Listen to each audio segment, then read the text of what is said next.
Bienvenue dans cette nouvelle vidéo. La notion d'API est peu connue du grand public, et c'est pourtant une technique essentielle en informatique.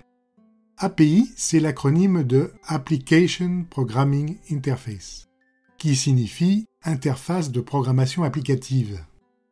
En d'autres termes, ce sont les méthodes qui permettent à un programme d'interagir sur un autre programme. Vous allez me dire, mais quel en est l'intérêt? Prenons un exemple simple pour bien comprendre le concept. Imaginons que vous preniez contact avec un hôtel pour réserver une chambre. Ce dernier, pour répondre à votre besoin, va vérifier en temps réel les disponibilités de ces chambres aux dates que vous souhaitez. Mais en complément, il pourrait aussi vous proposer la location d'une voiture pour profiter de votre séjour. Vous l'avez compris, en tant qu'hôtel, ce n'est pas son métier de louer des voitures. Donc il s'adresse à un partenaire pour pouvoir vous offrir ce service. Une API va permettre de faire exactement la même chose. Par exemple, depuis un programme de réservation de chambre d'hôtel, je peux appeler un autre programme spécialisé dans la location de véhicules. En tant que développeur, je n'ai pas à réécrire toutes les fonctions de location. Je dois communiquer simplement date et heure d'arrivée du client, et en réponse, je recevrai la liste des voitures et des prix disponibles à la réservation. La plupart des applications que vous utilisez aujourd'hui sur votre smartphone ou des sites internet que vous consultez utilisent aujourd'hui des API.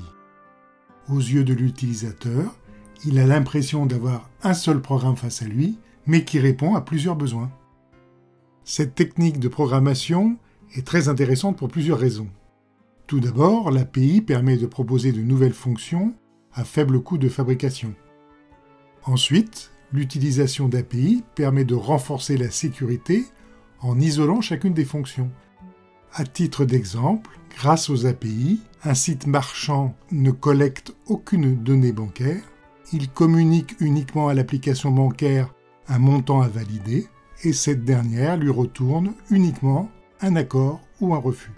En conclusion, vous l'avez compris, les API sont inconnues du grand public car elles sont invisibles. Elles fonctionnent en arrière-plan d'application à application. Mais il est important de savoir que les majeurs d'Internet tels que Facebook ou Google sont de grands fournisseurs d'API. Ils les mettent gratuitement à disposition des développeurs. Voilà, j'espère avoir été clair dans mes exemples. Je vous dis donc à bientôt pour une prochaine vidéo.